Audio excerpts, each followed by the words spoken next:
Assalamualaikum warahmatullahi wabarakatuh. Apa kabar teman-teman semua di rumah? Semoga selalu sehat dan tetap dalam lindungan Allah Subhanahu wa taala. Alhamdulillah hari ini teman-teman bertemu dengan Ustazah Ira di video pembelajaran Pendidikan Agama Islam dan Budi Pekerti. Nah, untuk memulai, izinkan Ustazah untuk menyampaikan aturan pembelajaran daring pada hari ini. Yang pertama, teman-teman pastikan fokus. Sebab jika tidak fokus, kita akan sedikit kesulitan untuk memahami informasi atau materi yang disampaikan. Lalu, pastikan mengerjakan proyek, tentunya sesuai dengan informasi pengerjaan proyek dan aturan pengerjaan proyek. Dan pastikan tuntas. Artinya teman-teman selesai menuntaskan segala pekerjaan penuntasan proyeknya. Lalu pastikan melapor. Jika sudah, silahkan kirimkan kepada guru pengampunya. Nah, untuk dimulai, Ustazah izin memulai dengan mengajak teman-teman berdoa sebelum belajar. Sikap berdoa, tangannya diangkat, kepalanya ditundukkan. Membaca doa sebelum belajar. Bismillahirrahmanirrahim. Rabbi jidni ilman warzuqni fahman. Alhamdulillah, yuk kita lanjutkan. Hari ini teman-teman berada di tema 4 subtema 3, yakni cara memelihara organ peredaran darah. Nah, kita harus selalu mempertahankan kondisi darah kita agar tetap sehat. Dan jika terjadi cara pencegahan kondisi kita yang tidak sehat, maka tubuh itu akan beresiko tinggi untuk mengalami serangan jantung, stroke, dan kondisi lainnya. Nah, langkah yang ditempuh untuk menjaga kesehatan darah itu sama seperti menjaga asupan nutrisi atau makanannya, menghindari makanan yang terlalu banyak mengandung garam dan gula, sering-seringlah berolahraga, hindari minuman alkohol, tentunya tidak merokok, kemudian membatasi asupan lemak, dan tentunya teman-teman berdonor darah. Selanjutnya, Ustazah izin menyanyikan lagu tema. Nah, lagu temanya nadanya Laskar Pelangi. Di tema 4 ini, sehat itu penting, teman-teman bertemu dengan lagu ini lagi. Yuk kita nyanyikan, pasti teman-teman sudah hafal dan sudah tahu. Ustazah izin hitung, 1, 2, 3. Jantung adalah organ tubuh manusia untuk memompa darah dengan cara berkontraksi relaksasi. Jantung terdiri dari 4 ruangan dipisahkan katup, serambi kanan, serambi kiri, bilik kanan, bilik kiri. Pembuluh darah dibagi 2, pembuluh nadi dan juga pena. Pembuluh nadi itu arteri, pembuluh pena itu pembuluh balik. Seru bukan bernyanyi bersama-sama? Yuk kita lanjutkan kepada materi yang berikutnya. Hari ini teman-teman akan belajar terkait kisah keteladanan Nabi Daud alaihi salam. Teman-teman tahu tidak siapa Nabi Daud alaihi salam? Nah, jika belum tahu, Ustazah izin memperkenalkan. Nah, kisah Nabi Daud alaihi salam, kita mulai materinya dengan Nabi Daud adalah keturunan Nabi Ibrahim alaihissalam. Nabi Daud alaihissalam adalah keturunan ke-12 dari Nabi Ibrahim alaihissalam, dari putranya Nabi Ishak alaihissalam. Kemudian setelah Nabi Musa alaihissalam wafat, kaum Bani Israel itu hidup dalam kondisi yang hancur. Artinya hancur di sini sudah tidak aman, bahkan menyelewengkan kitab Taurat. Nah, untuk memerangi kaum kafir tersebut, Allah Subhanahu wa taala mengutus Talut untuk menjadi raja. Jadi Talut itu adalah raja. Nah, di antara bala tentara Talut ada yang namanya Daud alaihissalam. Itu sebelum menjadi Rasul Allah. Jadi namanya Daud. Kemudian dalam peperangan tersebut nih, Nabi Daud berhasil mengalahkan seorang raja kafir. Siapa nama raja kafirnya? Nah, siapa nama raja kafirnya? Itu adalah Raja Jalut. Nah, atas kerjasama Daud alaihissalam, nih, kemudian beliau diangkat menjadi panglima perang. Nah, karena peperangan tersebut menang, kemudian Nabi Daud diangkat menjadi panglima perang, sehingga Nabi Daud diangkat lagi menjadi seorang raja. Dan ketika menjadi seorang raja dan diangkatlah Nabi Daud alaihissalam oleh Allah Subhanahu wa taala menjadi Rasul Allah. Nah, untuk apa? Tujuannya adalah untuk mengajak kaumnya bertobat. Nah, untuk berada di jalan Allah.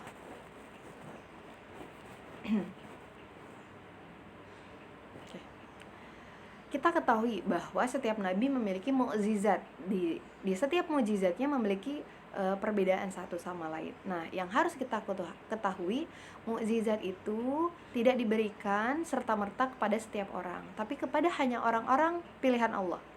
Dan mukjizat Nabi Daud alaihissalam itu bisa melunakkan besi untuk dibentuk apa saja sesuai dengan keinginan Nabi Daud. Seperti misal Nabi Daud membuat baju perang, peralatan rumah tangga, atau yang lainnya. Jadi dalam melunakkan besi itu tanpa perlu dipanaskan. Nah, kalau kita untuk melunakkan besi itu harus memanaskan dulu, ada prosesnya. Tapi jika Nabi Daud tidak. Nah, itulah mukjizatnya Nabi Daud. Selain itu, untuk membekali dakwah Nabi Daud alaihissalam, Allah Subhanahu wa taala memberi kitab Jabur untuk jadi petunjuk bagi pedoman kaumnya. Kita lanjutkan. Setelah mukjizat Nabi Daud, kita kenali bahwa Nabi Daud alaihissalam, Raja Talut dan Raja Jalut. Siapa mereka? Raja Jalut itu adalah raja yang ditunjuk oleh Allah untuk memerangi Raja Jalut yang kafir. Maaf, Raja Talut adalah raja yang ditunjuk oleh Allah untuk memerangi Raja Jalut yang kafir. Jadi ketika itu Raja Jalut itu kafir, kemudian kejam, sangat kuat, jadi tidak terkalahkan. Namun ketika itu ketika itu saat Nabi Daud berperang dan diizinkan ya oleh Raja Talut untuk memerangi Raja Jalut. Nah, saat peperangan tersebut atas izin dan pertolongan Allah, akhirnya Nabi Daud itu menang. Nah, namun seiring berjalannya waktu, Raja Jalut ini perlu digantikan, dan setelah wafat Raja Jalut digantikan oleh Nabi Daud. Sehingga atas pertolongan Allah tersebut, dari peperangan tersebut ya, Nabi Daud dapat mengalahkan Raja Jalut yang kafir tersebut. Kita lanjutkan.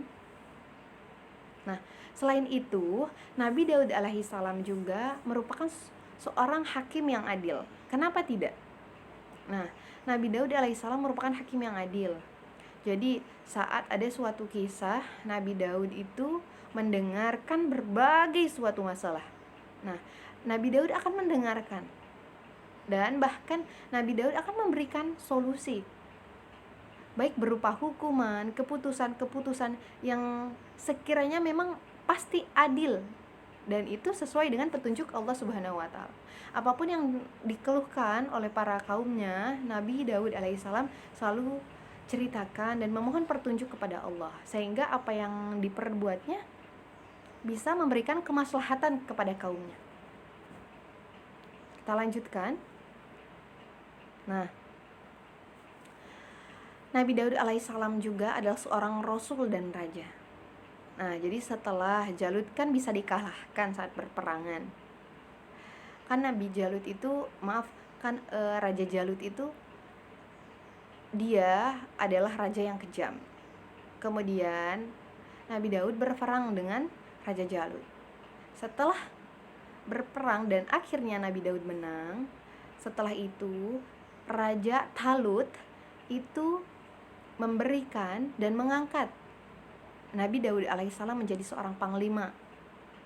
Nah, bahkan yang tidak disangka, Nabi Daud alaihissalam akhirnya menikah dengan anaknya Raja Talut.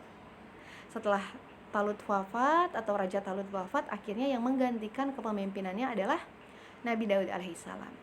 Nah, selain seorang raja, Nabi Daud juga diangkat menjadi seorang rasul oleh Allah Subhanahu wa taala. Oke. Teman-teman tahu tidak, setiap nabi itu memiliki keistimewaan. Bahkan setiap manusia yang diciptakan oleh Allah juga memiliki keistimewaan yang sangat luar biasa. Nah, namun kita kenali dulu keistimewaan Nabi Daud alaihissalam. Yang pertama, Nabi Daud itu memiliki suara yang sangat merdu dan tidak ada tandingannya. Artinya suara yang sangat merdu, indah didengar, nyaman didengar, enak didengarnya. Nah, kemudian bila Nabi Daud alaihissalam sedang bertasbih kepada Allah, maka semua yang ada di bumi ini seperti burung-burung, tumbuhan-tumbuhan, hewan-hewan, bahkan gunung-gunung semua tunduk ikut bertasbih. Betapa sangat luar biasanya Nabi Daud alaihissalam. Kemudian Nabi Daud alaihissalam juga suka berpuasa. Nah, kenapa ada nama puasa Daud? Nah, karena itu lahirnya. Kemudian teman-teman, puasa Daud itu silahkan teman-teman lakukan. Dan bagaimana caranya teman-teman? Puasanya seperti biasa, namun itu ada selang-selangnya. Jadi misal teman-teman puasa hari Senin, terus besoknya teman-teman puasa Daud, besoknya lagi teman-teman tidak berpuasa, besoknya lagi teman-teman puasa Daud. Nah, jadi ada selang-selangnya, ada jeda-jedanya. Lalu Nabi Daud alaihissalam membagi 3 hari menjadi 3 bagian, yaitu hakim, beribadah, dan keluarga. Betapa sangat adilnya Nabi Daud, bisa membagi 3 bagian dalam menjadi 3 hari.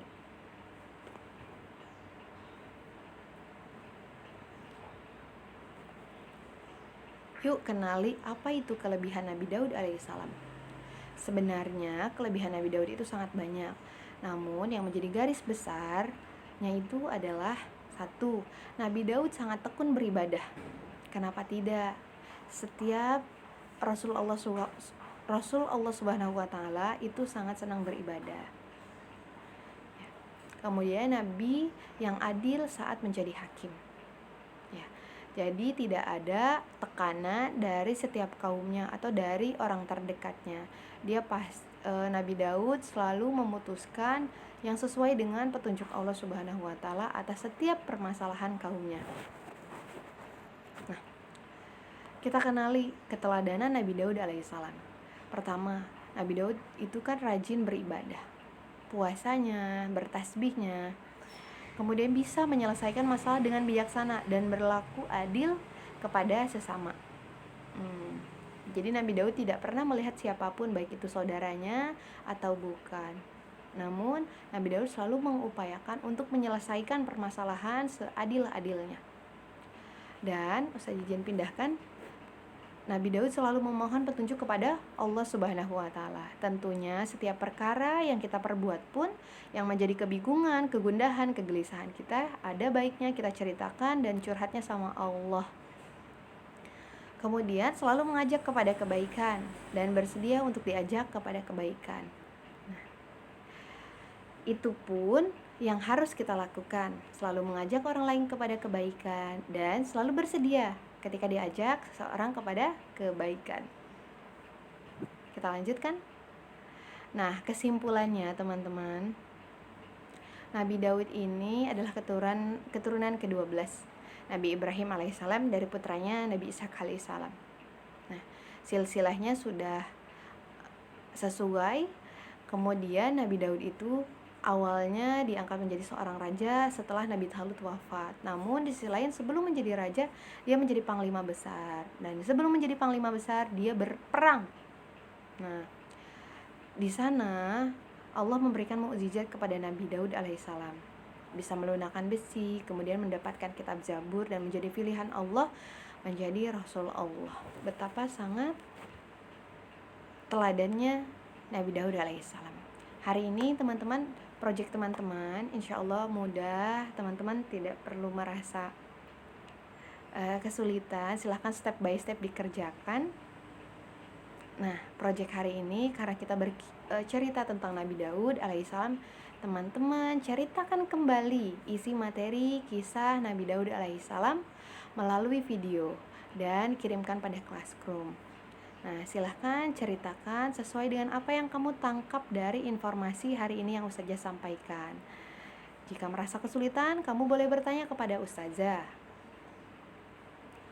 Nah, video tersebut teman-teman kirimkan ke Classroom. Jika masih ada kesulitan, teman-teman tidak perlu sungkan untuk ceritakan kepada wali kelasmu. Baik, itulah proyek teman-teman pada pertemuan hari ini. Sehingga Ustazah izin simpulkan bahwa ibrah yang bisa diambil, teman-teman, bersabarlah atas apa yang mereka katakan. Dan ingatlah akan hamba kami Daud yang mempunyai kekuatan. Sungguh dia sangat taat kepada Allah. Betapa maha suci Allah. Ternyata kita mengetahui ada hamba Allah yang sangat taat kepada Allah. Nah, kita harus mengakui hal itu dan mengakuinya. Bersabarlah kepada kita atas apa yang mereka katakan yang sudah terjadi. Ingatlah bahwa kita itu seorang hamba yang tugasnya tidak lain adalah beribadah kepada Allah. Terima kasih banyak sudah menonton video pembelajaran. Insya Allah belajar dengan Ustazah Ira di pembelajaran pendidikan agama Islam hari ini sudah tuntas. Mohon maaf atas segala perbuatan dan perkataan yang kurang berkenan. Selamat mengerjakan proyek di rumah. Tetap jaga kondisi, tetap jaga kesehatan, dan tetap di rumah. Dan jaga kesehatan ya. Untuk itu, yuk kita berdoa sebelum menutup pembelajaran. Sikap berdoa, tangannya diangkat, kepalanya ditundukkan. Membaca hamdalah bersama-sama. Alhamdulillahi Rabbil Alamin.